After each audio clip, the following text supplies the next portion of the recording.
Welcome, everybody. I'm Broadway Bill Lee here at the Adorama Live Theatre with New Kids on the Block. Make some noise.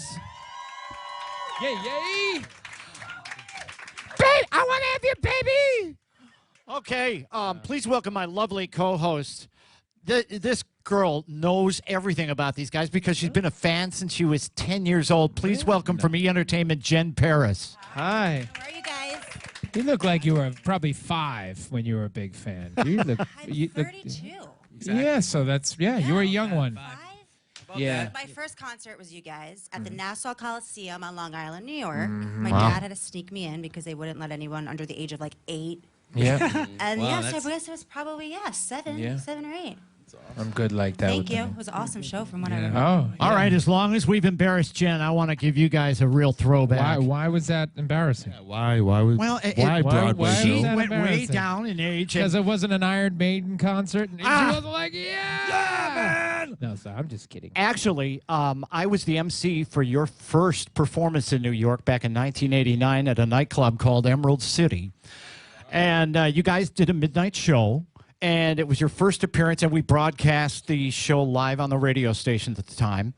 And we were a little worried because it was a big New York City nightclub, and you guys were so young. Donnie Wahlberg, everybody, make some noise. Any more stools up in her? Yeah. Yeah. Can we? No, I'm good. I'm good. I just stand. Please get him a stool. Stand. Thank just you very stand. much. Here, we'll put them together, and you sit. I'll moderate. Yeah. I'll moderate. That's great. I'm good. I'm good. I'm in the Okay. back row. Pecking order. So we remember that because we did I think that was the same night we did three shows, and Yes. one night we did one in Manhattan, one in the Bronx, and one in Philadelphia. Yes. In one night, and it was all. I mean, back then it might have been. I'm crazy about years. It might have been towards the end of '88. But Yes, very close. Okay, so and they were clubs where, so it wasn't like the most captive audience. You know, Right. we were still like earning our Stripes. stripes. Yeah, so that's wild. We talk about that night a lot.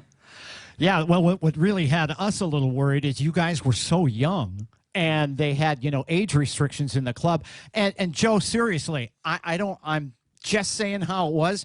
You were not 5 feet tall yet at the time. I was. When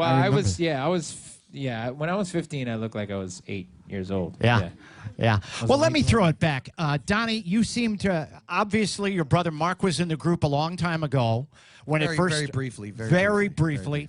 And when Morris White put you guys together, I just want to ask you guys a question. Did he have, okay, you're going to be the Southie tough guy, No. you're going to be the debonair guy. No. This is all just, you guys are you, and that's the way this group worked out. Whatever was going on in his mind, that's for him to talk about. There was no citywide talent search. There was my friend, one of my good friends, was neighbors with an associate of Maurice Starr. Maurice Starr, not Morris White, but Right. we've heard that for years. I know. So she said, "Hey, this lady's asking about, who can sing or whatever." And I was rapping and breakdancing and doing all this stuff. And I said, "Okay, well, I'll meet him." And I knew who Maurice Starr was because of New Edition, and so I went to his house, and with my brother Mark, and performed for him. We breakdanced, sang, I did an improv rap and all this stuff, and that was it. He said, "All right, great, I love you two." And Mark and I were the 2 first members. Right. Mark lasted about a month. There's a scene in Boogie Nights where he sings as Dirk Diggler. He does this rock and roll character. It's the worst singing in history. That singing is actually better than the singing he did in the studio with me. He just couldn't sing. I mean, he just didn't have it. And he wanted to go out and steal cars and do other stuff. I, on the other hand, wanted to be around the recording studio. And then Danny and I were best friends in high school, so I finally talked him into it after Jordan agreed. Jordan and John had gone to elementary school with both Danny and I, and their brother Chris was one of my closest friends at the time as well. So I said, "Hey, Chris, your brothers used to sing. Are they interested in being part of this band?" that we're doing. And Chris was like, well, talk to Jordan and ask him. And Jordan said, yeah. And I remember Chris was like, Donnie wants to talk to you about some group or something. I don't know what that is, but he's probably going to call you. I was like, all right. and who we are is who we are. I mean, there's no... Actually, Donnie did more of the casting than, say, Maurice Starr did. You know what I mean? We were all friends. You know what I mean? We all knew each other from the neighborhood and from elementary school and stuff like that. Why does that not surprise me that you did the casting? Well, it wasn't that hard. It was 1984, and the only kids that were white who were breakdancing and rapping and doing all of this stuff were kids that I went to school with. We were bused to... the 70s are infamous for the school busing in Boston, and they bused white kids to black neighborhoods, black kids to white neighborhoods. They integrated the schools. The parents went crazy, but the kids just went to school. And we went to school and learned all this different culture. We learned all this stuff. We were probably a minority in our elementary school, junior high school, and high school.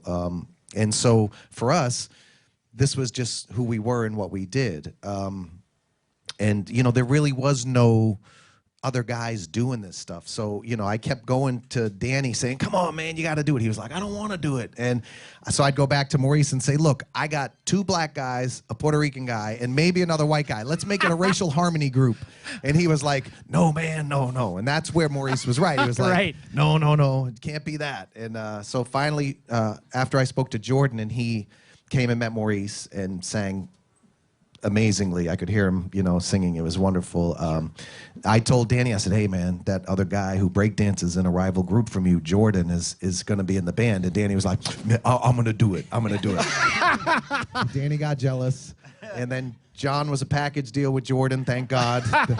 The greatest add-on we ever had in our life. Yeah. And then, after another original member left, we, thank God, were blessed with Joseph McIntyre. Yeah. Great.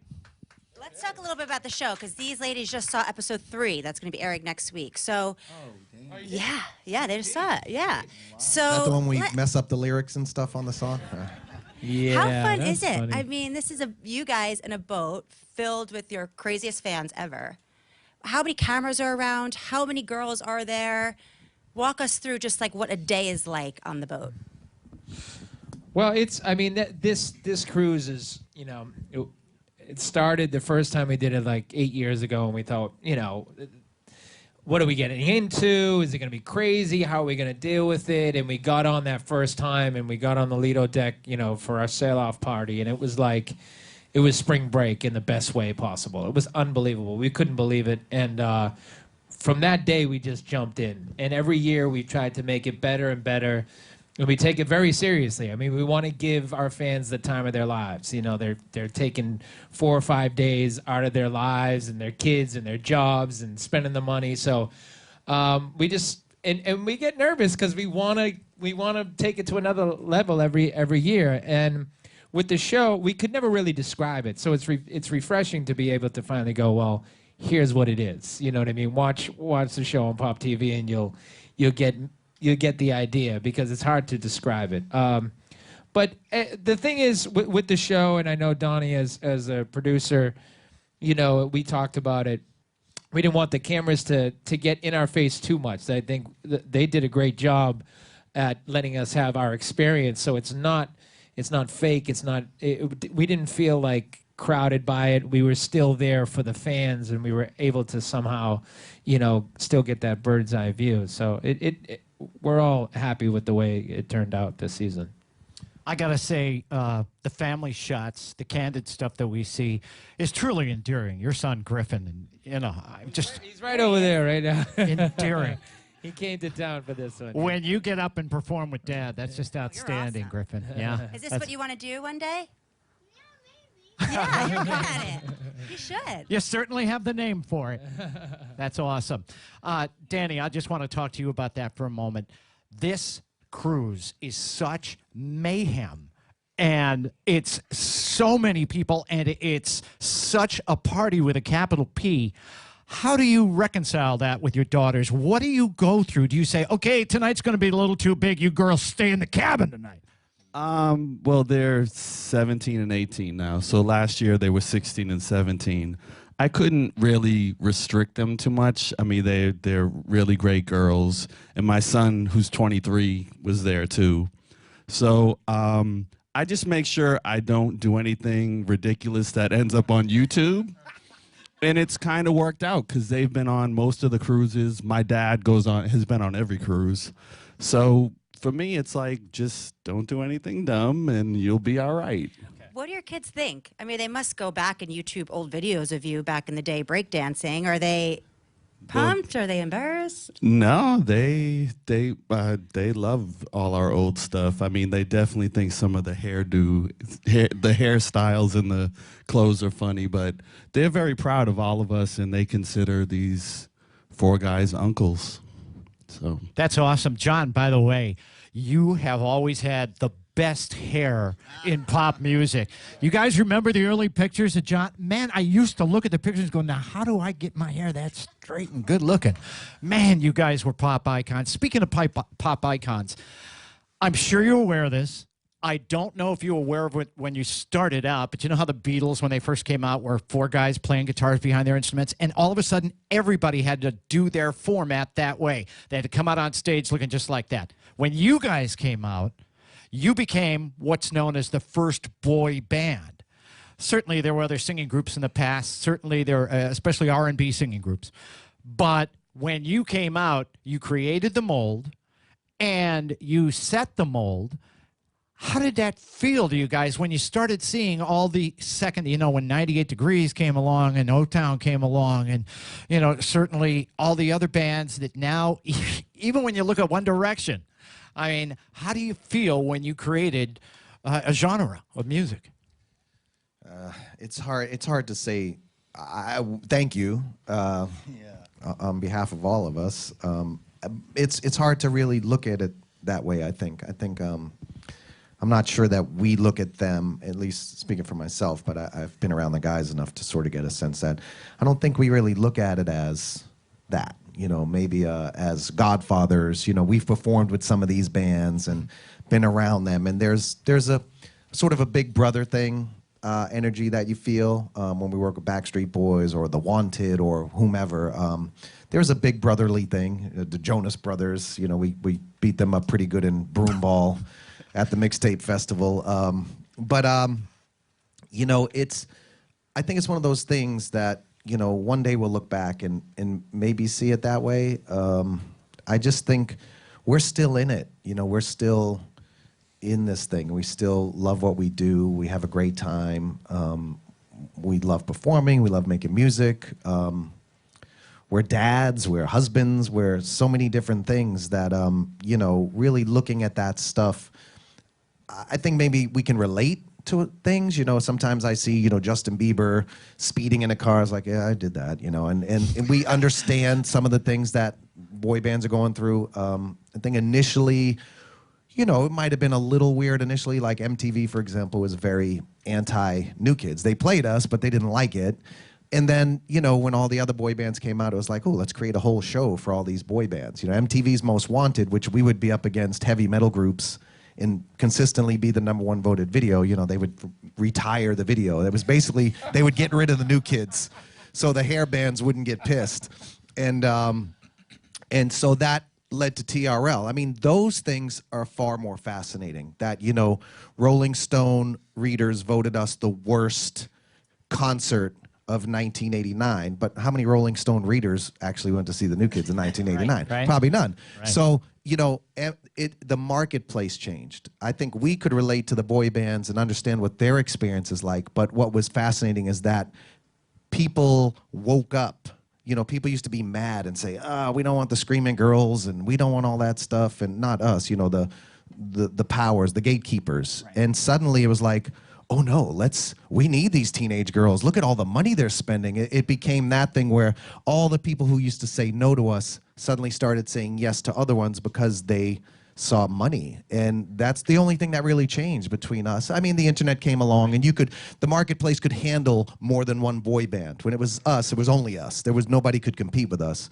But a few years later, with the internet, you could have Backstreet and NSYNC and 98 Degrees, and so it all was similar but very different. And we take lumps, but everyone who comes first takes lumps. Well, you certainly have created a multi-billion-dollar industry, and that is pretty amazing. And just watching Rock This Boat, whether you're a fan of New Kids or not, one of the things that struck me was how there's so much love back and forth, and I can see how grueling it is, and it's obvious to me what an endurance run this is for you guys, for anybody, because let's face it, we've been doing this for 25 years, so it's been a while. You know, we have a lot of your big fans and a lot of your vloggers in the audience, and a lot of them have questions that they'd like to ask. Is there someone who'd like to come up at the, sure, walk right up to the microphone over here. There's a bunch coming in on Facebook, too. Okay. Hi. I'm a blogger, Primetime Parenting. I just want to ask Donnie, if you don't mind, you had a lot of siblings in the home. How did your mother get you to listen? To like put your shoes away, the backpacks, do your homework? I need advice. Can you help me? Well, first off, there are 2 members of the band who have 9 in their family. Joey has 9, and I come from 9. Jordan, John, and Danny both had 6. So there was a lot of siblings, and I'm sure anyone could answer the question. I don't know. My dad, would yell. He's 70s dad, you know what I mean? So if you're making too much noise, shut up! Like I learned how to drive sitting on his lap while he was smoking a cigarette and drinking a Schlitz. So you listen to that guy because he's going to take the belt off and give you a good beating. You can't do that stuff nowadays, though. So I think my mom got through to me, if not the rest of my brothers. She got through to me because she supported me. She believed in me, and I could see it from the time I was a little boy. I could see it. And we had a connection with music. She loved to listen to R&B music in the house and dance around the house and sing. And I could probably imagine her having dreams of being famous herself. And now through Wahlburgers, I see she really wanted to be famous. She loves it. But I think somehow we had a connection there. And I think she showed interest in what I did. And I think those things work better than the discipline and the yelling and all that stuff is connecting and being interested. We're lucky. I mean, Griffin's a prime example. I'm lucky. My son, Danny's kids, Jordan's kids, we find the common interests. For Joe and Griffin, one of their big connections is sports or, performing and love of performing. My son has become obsessed with playing the drums. And so I love to play the drums, and we found a thing that I can nurture in him, and that suddenly what he loves and what's important to him matters to his dad. His dad who is famous and yada yada yada, who's on a TV show, whatever. His dad cares about what he does and is really interested, and I think that matters for any kid. You don't have to be a famous parent for your children to look up to you and admire you. They will. It's impossible for them not to. And I think showing interest and love for what they do is really, to me, the best way. I'm no expert, but that seems to be working for me. Thank you very much. What's your name? Esty Berkowitz. Thank you so much. Somebody else have a question out here. Come right up to the mic, sir. Hello, I'm Paul Eisenberg. I'm editor at travelingdad.com. We're a network of dad bloggers that give travel advice. So I wanted to ask the dads in particular, what would be the #1 piece of travel advice you guys would give to a new parent? And you've been traveling. Yeah, what's that? You guys have done some traveling. Don't forget your phone charger, which I did this trip. As a dad, like, and traveling with the family, too? Yeah, yeah? in particular. Oh, man, that's a good one. I know with my kids, I try to teach them as we're traveling together so they can do it on their own. My kids are a little older, so they've learned, and now they could, if I'm somewhere, they can come visit me on their own because they've traveled with me. So I always was trying to teach them as we were going through security lines and doing whatever, just to pay attention, know where the gate is, check the gate, make sure that's your flight, because sometimes they change gates. So I always was trying to teach them as they were getting older. As parents of little ones, when we had little ones, and Joey still does, prepare for your flight and relax. Because the stress of bringing kids, I'm sure any parent here understands, the stress of bringing your baby on a plane if they start crying, it's like, oh God, I don't want my kid to cry on the plane, because people get so mad. I mean, we have a funny, we flew so many times, we'd hear people, and one time this baby was screaming, and we heard this man, me and Joey still reference it in Jordan, we'll be like, I hope they can keep that baby quiet. Nobody wants to be that parent, but everyone has been that parent. Right. And so if you're that parent that's getting ready to fly with your child, welcome whatever happens. Don't let the stress of caring about what other people on the plane are going to judge you for impact your relationship with your child. If someone has a problem with a baby being a baby, they're an asshole. So don't worry. Don't, bring activities so they can have something to play with, and snacks and goldfish and whatever, but Crayons, don't stress it. Don't stress it. Great, thank you. Look at that, traveling tips. Jen has some of our Facebook, actually folks have been on our Facebook page. This question has come through probably 150 times already. Are we going to get a tour anytime soon? And are we going to get a new album anytime soon? Danny? Donnie? Jordan? John? John? Well, we got 2 shows this year, and it's our only 2 shows this year. This is the first time in like 8 years that we've really kind of just chilled for the summer and when we usually tour.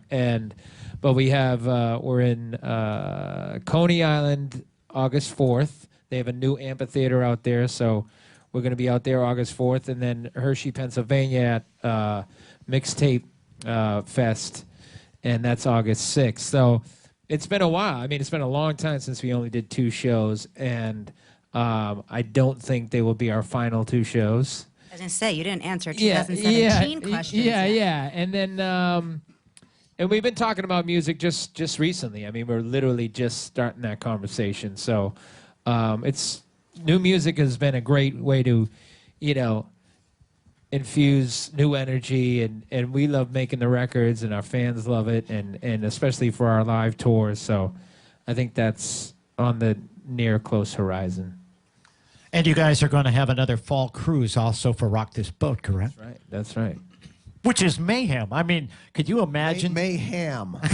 Jordan says it, the word, he's really popularized it with our fans too. But he says it mayhem. Mayhem. H-A-M.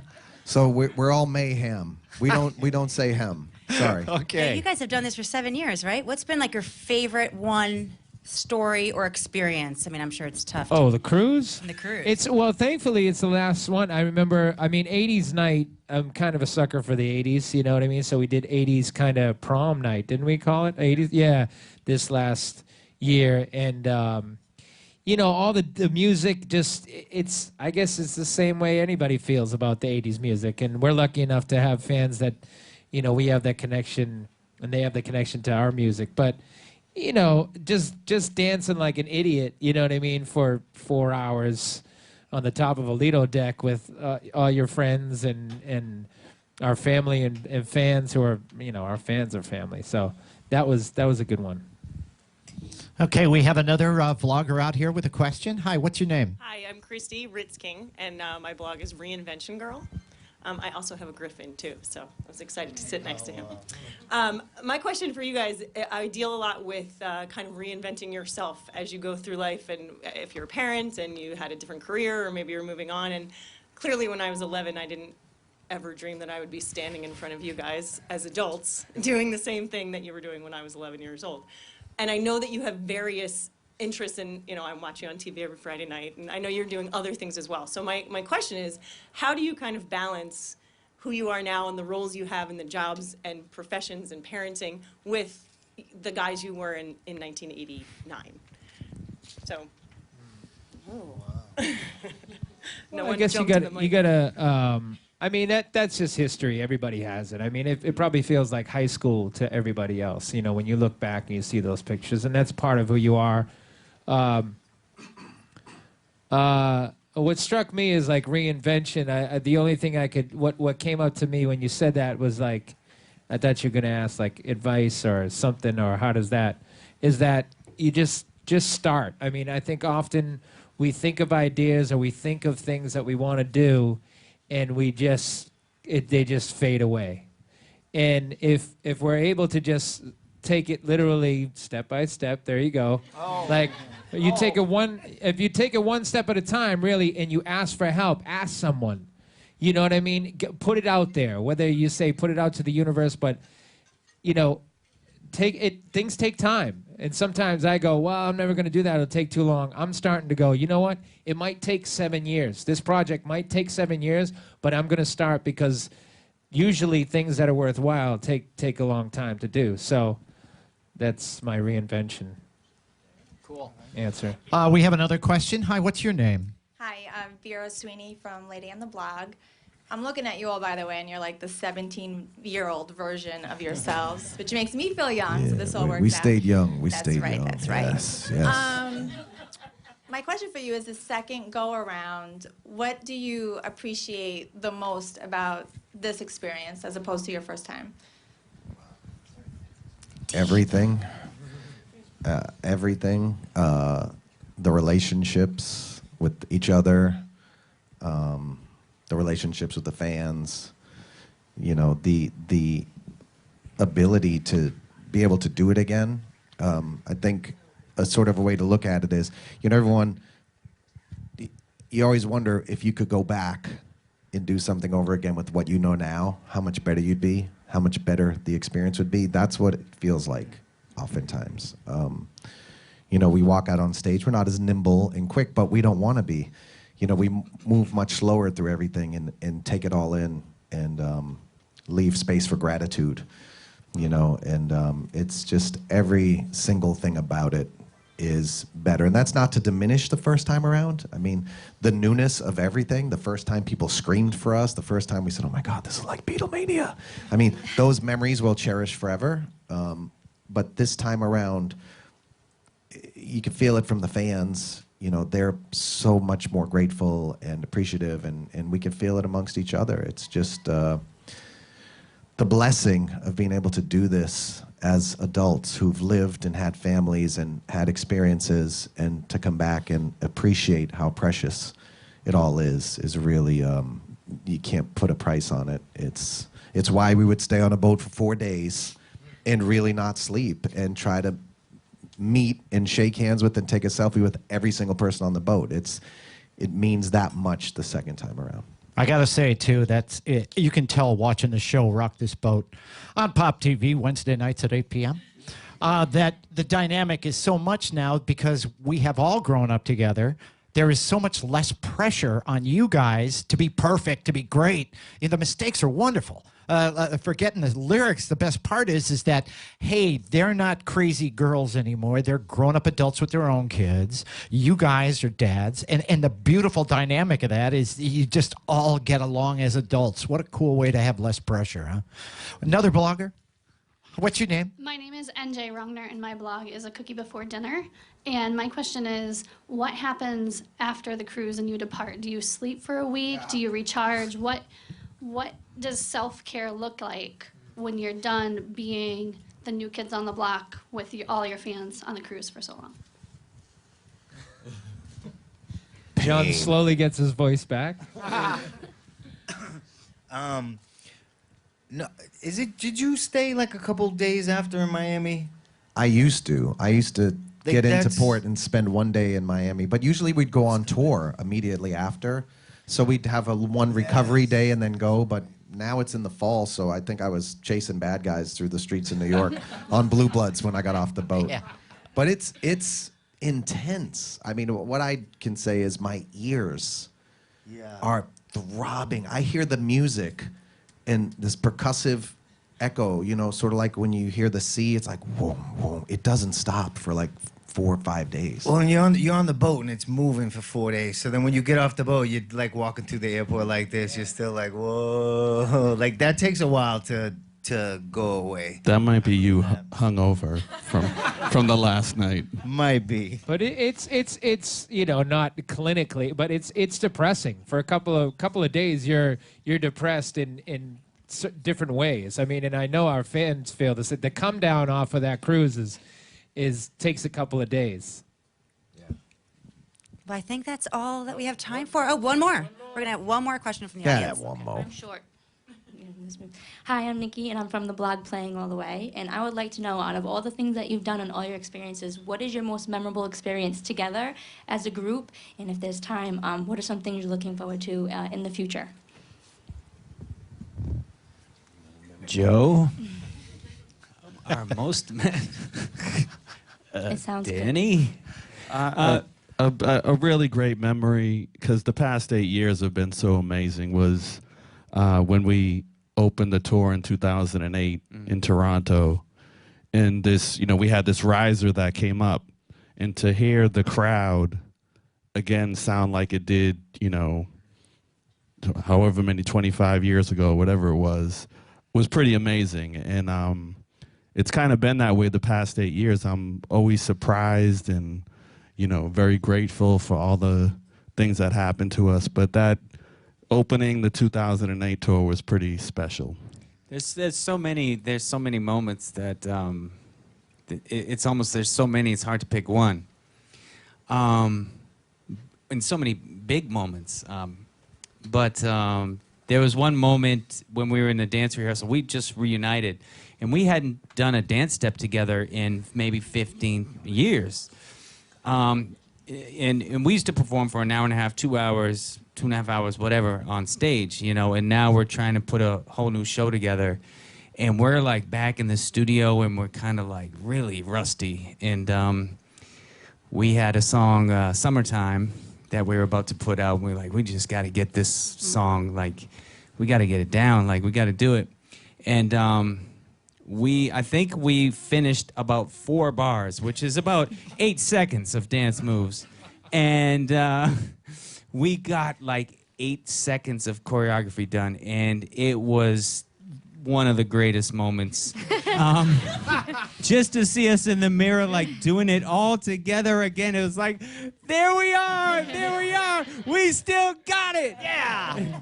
Woohoo! That was a wonderful moment. Thank you very much. Very cool. I wish we had more time. In fact, we could go on for another hour. Oh, so fun. Thank you guys for joining us, and thank you all for coming here today with us. This is fun. Yeah. Good luck to you guys. Ladies Have and fun this gentlemen, year. don't forget, Rock This Boat, 8 p.m. Wednesday night on Pop TV with New Kids on the Block. Give them some love. Yeah.